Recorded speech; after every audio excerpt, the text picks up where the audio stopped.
అందరికీ నమస్తే. Welcome to TR TV. నేను మీ తిరుపతి. తెలంగాణ రాష్ట్ర ముఖ్యమంత్రి రేవంత్ రెడ్డి గారికి కాంగ్రెస్ అధిష్టానం ఒక పెద్ద భారీ స్ట్రోక్ ఇచ్చారు. రేవంత్ రెడ్డి మీద మీనాక్షి నటరాజన్ ఒక రిపోర్ట్ పంపించారు. రేవంత్ రెడ్డి పర్ఫార్మెన్స్ ఎట్లున్నది, రేవంత్ రెడ్డి వ్యవహారం ఎట్లున్నది, మరి రేవంత్ రెడ్డి మాట్లాడుతున్న మాటలు ఎట్లున్నాయి, రేవంత్ రెడ్డికి కాంగ్రెస్ పార్టీ మంత్రులకు ఏమైనా గ్యాప్ వచ్చిందా, రేవంత్ రెడ్డికి కాంగ్రెస్ పార్టీ ఎమ్మెల్యేల మధ్య ఏమైనా గ్యాప్ వచ్చిందా, రేవంత్ రెడ్డి పైన కాంగ్రెస్ పార్టీ మంత్రులు ఏమైనా అసంతృప్తితో ఉన్నారా, ఎమ్మెల్యేలు ఏమైనా అసంతృప్తితో ఉన్నారా, అసహనంతో ఉన్నారా. ఇప్పుడు రేవంత్ రెడ్డి ఆయన పబ్లిక్ మీటింగ్ పెట్టిన నల్గొండలో కాంగ్రెస్ పార్టీ ఎమ్మెల్యే రాజగోపాల్ రెడ్డి రాలే.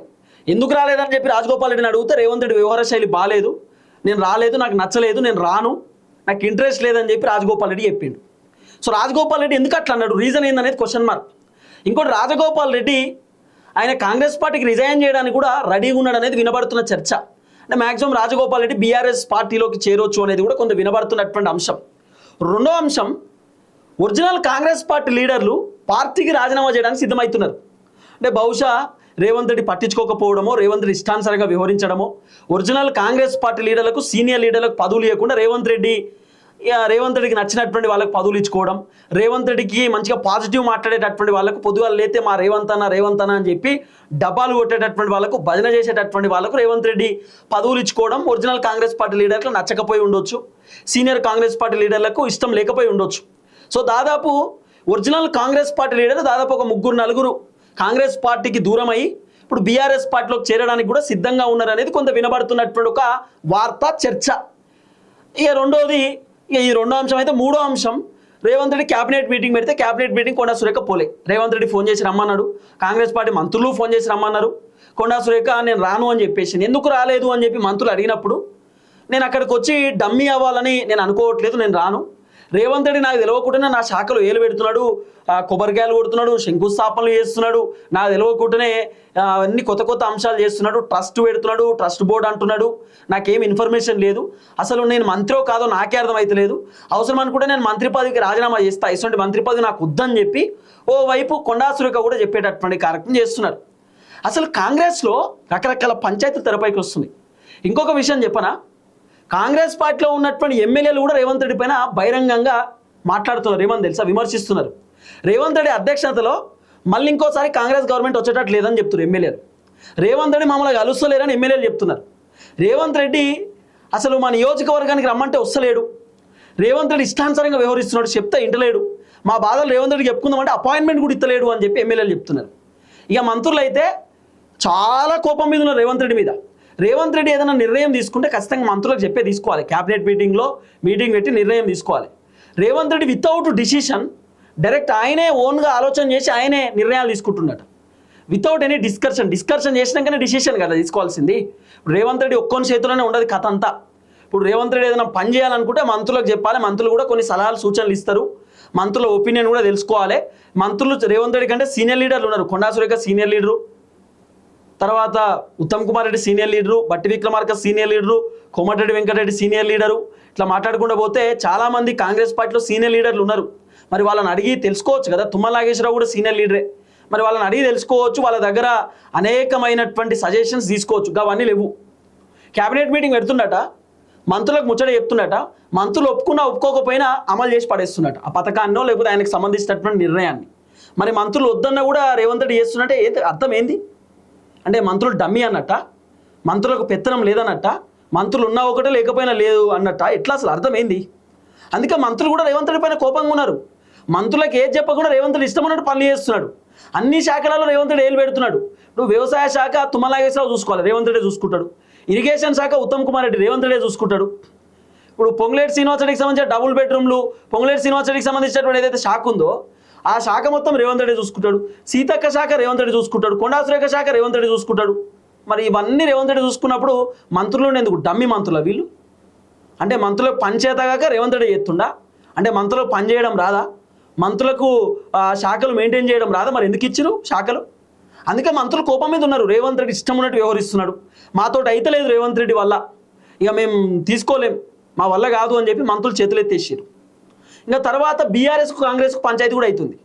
మీరు 8 లక్షల కోట్లు అప్పు చేశారని రేవంత్ రెడ్డి చర్చకు రమ్మని చెప్పి రేవంత్ రెడ్డి, జూపల్లి ఏమో నేను చర్చకు వస్తా అని జూపల్లి, ఆ తర్వాత రేవంత్ రెడ్డి సవాల్ విసురుడు, మీరు రండి నేను రండి అని చెప్పి కేటీఆర్ ఓకే అని చెప్పుడు, బీఆర్ఎస్ పార్టీ ఆఫీస్కి వస్తాను జూపల్లి ఎప్పుడు, కేటీఆర్ నువ్వు ఏడ చర్చ పెట్టి నేను సిద్ధంగా ఉన్నాను రేవంత్ రెడ్డికి సవాలు విసిరితే స్వీకరించుడు, ఇవన్నీ జరుగుతున్నాయి.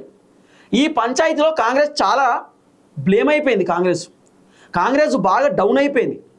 కాంగ్రెస్ పార్టీని జనాలు తిడుతురు. రీజన్ ఏం చెప్పనా, రేవంత్ రెడ్డి సవాల్ విసిరిండు. 8 లక్షల కోట్లయింది అప్పు, 7.5 లక్షల రూపాయల కోట్లయింది, కేసీఆర్ మొత్తం ఆగం చేసిన తెలంగాణని రేవంత్ రెడ్డి అంటాడు.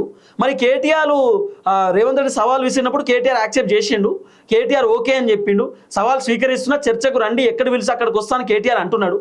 మరి రేవంత్ రెడ్డి సవాల్ ఎందుకు స్వీకరిస్తలేడు? మరి మాట మీద రేవంత్ రెడ్డి ఎందుకు ఉంటలేడు? మరి కేటీఆర్ ఒక దగ్గర కూర్చోవాలి, రేవంత్ రెడ్డి ఒక దగ్గర కూర్చొని ఇద్దరు డిస్కషన్ పెట్టుకోవచ్చు కదా. ఇప్పుడు మీడియా ఉంటుంది, అటు మీడియా ఉంటుంది, ఇటు మీడియా ఉంటుంది, సామరస్యంగా మాట్లాడుకోవచ్చు. లేదా వీడియో కాన్ఫరెన్స్లో మాట్లాడుకోవాలి.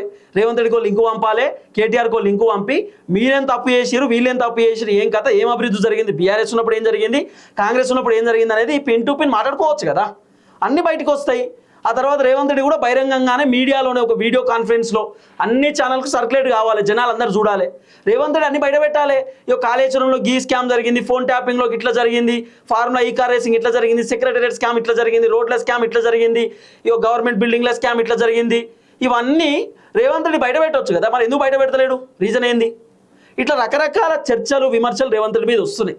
సో మీనాక్షి నటరాజన్ ఒక రిపోర్ట్ పంపించారు రేవంత్ రెడ్డి మీద. మరి ఆ రిపోర్టు మరి మంత్రులకు రేవంత్ రెడ్డికి పంచాయతీ అవుతుందనో, ఎమ్మెల్యేలకు రేవంత్ రెడ్డికి పంచాయతీ అవుతుందనో, లేకపోతే బీఆర్ఎస్ బాగా సక్సెస్ అయ్యారు, రేవంత్ రెడ్డి రోజు రోజుకు ఫెయిల్ అవుతున్న అనేటటువంటి రిపోర్టు, లేకపోతే రేవంత్ రెడ్డి పర్ఫార్మెన్స్ బాగాలేదు, రేవంత్ రెడ్డి వ్యవహారం బాగాలేదు, రేవంత్ రెడ్డి ఇష్టానుసారంగా నిర్ణయాలు తీసుకుంటునేటటువంటి మరి ఆ రిపోర్టు తెలియదు. మొత్తానికైతే రేవంత్ రెడ్డి మీద ఒక రిపోర్టు మీనాక్షి నటరాజన్ ఢిల్లీకి పంపారు. ఆ రిపోర్టు ఢిల్లీకి చేరి 2 రోజులు కూడా అవుతుంది, 2-3 రోజులు అవుతుంది. అయితే మల్లికార్జున ఖర్గే కాంగ్రెస్ అధిష్టానం నుండి, ఆయన ఏఐసిసి అధ్యక్షుడు మల్లికార్జున ఖర్గే రేవంత్ రెడ్డికి ఫోన్ చేసిండట. ఫోన్ చేసి మీరు ఢిల్లీకి రావాలి ఇమీడియట్లీ అని చెప్పిండట. మరి ఎప్పుడు ఢిల్లీకి పోతాడు రేవంత్ అన్న అని తెలియదు, కానీ అధిష్టానం నుండి ఫోన్ చేసి మాత్రం రేవంత్ రెడ్డిని ఢిల్లీకి రమ్మని చెప్పారు అనేది వినబడుతున్న చర్చ. మరి ఎందుకు హుటాహుటిన ఢిల్లీకి రమ్మన్నారు? మీనాక్షి నటరాజన్ రేవంత్ రెడ్డి పర్ఫార్మెన్స్ గురించి ఎప్పుడైతే రిపోర్ట్ పంపించినటువంటి 2-3 రోజులకే రేవంత్ రెడ్డిని ఢిల్లీకి రమ్మని చెప్పినంటే కారణం ఏంది, అర్థం ఏంది, అసలు ఏం జరుగుతుంది అనేది ఒక పెద్ద క్వశ్చన్ మార్క్. దీంట్లో ఇంకో విషయం చెప్పనా, రేవంత్ రెడ్డికి మల్లికార్జున ఖర్గే ఒకసారి బెంగళూరులో రేవంత్ రెడ్డి, మీనాక్షి నటరాజన్, పిసిసి అధ్యక్షుడు మహేష్ గౌడ్ ముగ్గురు కలిసారు. కలవడానికి రీజన్ ఏంది, కర్ణాటకలో సిద్ధరామయ్యని ముఖ్యమంత్రి పదవిలోకి వెళ్ళి దించేసి డీకే శివకుమార్కి ముఖ్యమంత్రి పదవి ఇచ్చారు. ఆ తర్వాత కేరళకి సంబంధించినటువంటి ఎన్నికలకు సంబంధించిన ప్రమాణ స్వీకారం కూడా ఉంటుండే. అయితే వీళ్ళందరూ పోయారు. అక్కడికి పోయినప్పుడు మీనాక్షి నటరాజన్ రాజ్యసభకు సంబంధించిన సీటు రద్దయింది. ఆమెకి ఎంపీ సీటు ఇవ్వకపోవడానికి కారణం మీనాక్షి పైన తెలంగాణలో ఏదో కేసు ఉంది, ఏదో రకరకాల వివరాలు బయటకు వచ్చినాయి. ఈ వివరాలు ఇచ్చింది ఎవరు అనేది కొంత ఇన్వెస్టిగేషన్ చేస్తే రేవంత్ రెడ్డికి అత్యంత క్లోజ్ ఫహీం ఖురేషి అని బయటపడ్డది. ఫహీం ఖురేషి అని తెలిసిందట. అయితే పిసిసి అధ్యక్షుడు మహేష్ అన్న ఏం చేసిండు, రాహుల్ గాంధీకి లేఖ రాసిండు, రాహుల్ గాంధీకి లేఖ పంపించిండు.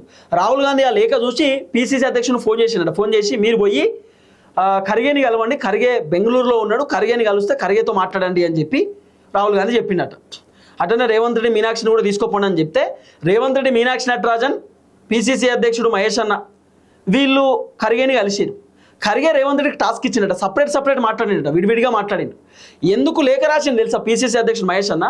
బిగ్ టీవీ ఛానల్లో మహేష్ అన్న పైన వార్తలు వేసారు. మహేష్ కుమార్ గౌడ్ మొత్తం ఫ్లాప్ అయిపోయిండు, అట్టర్ ఫ్లాప్, పిసిసి పదవి దండగా, ఆయనకు ఉండి కూడా వేస్ట్, డిజాస్టర్ పిసిసి అని చెప్పి వార్తలు వేసారు. మహేష్ అన్నకు బాధ వచ్చి ఆయన డైరెక్ట్ హైకమాండ్కి లేఖ రాస్తే రాహుల్ గాంధీ ఫోన్ చేసి ఏమి ఇబ్బంది పడకు, ఇదంతా ఏదో కుట్ర నడుస్తుంది, ఏదో జరుగుతుంది, నేను చూసుకుంటాను, రాహుల్ గాంధీ భరోసా ఇచ్చిండు. ఖర్గే దగ్గరికి పోతే రేవంత్ రెడ్డికి 6 నెలల టైం ఇచ్చిండట ఖర్గే. ఇక్కడ సిద్ధరామయ్యని దించేసినాం, సిద్ధరామయ్య కూడా 6 నెలల టైం ఇచ్చినాం, ఆయన పైన వ్యతిరేకత ఆయన ఒడగొట్టుకోలేదు. ఇప్పుడు కాంగ్రెస్ కూడా 2.5 సంవత్సరాలు పూర్తయిపోయింది, ఇంకొక 2.5 సంవత్సరాలు, ఇంకో 6 నెలల టైం ఉంది.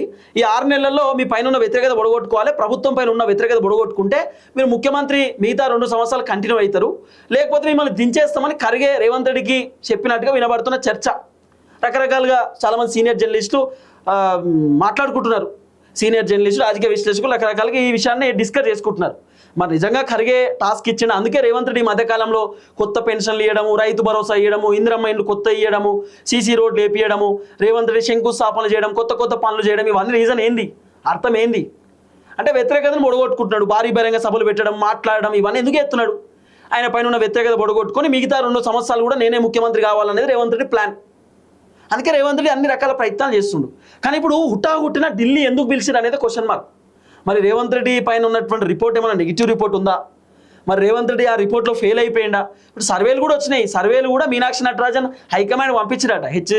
హెచ్ఎంఆర్ సర్వే ఒకటి, సిప్యాక్ సర్వే, బీఆర్ఎస్ గెలుస్తుంది, కాంగ్రెస్ ఓడిపోతుంది సర్వేలు వచ్చినాయి. ఆ సర్వేలన్నీ హైకమాండ్ పోయినాయి ఆల్రెడీ. మరి హైకమాండ్ రేవంత్ రెడ్డిని పిలిచి క్లాస్ బీక్తారా? లేకపోతే హైకమాండ్ రేవంత్ రెడ్డిని పిలిచి వార్నింగ్ ఇస్తారా?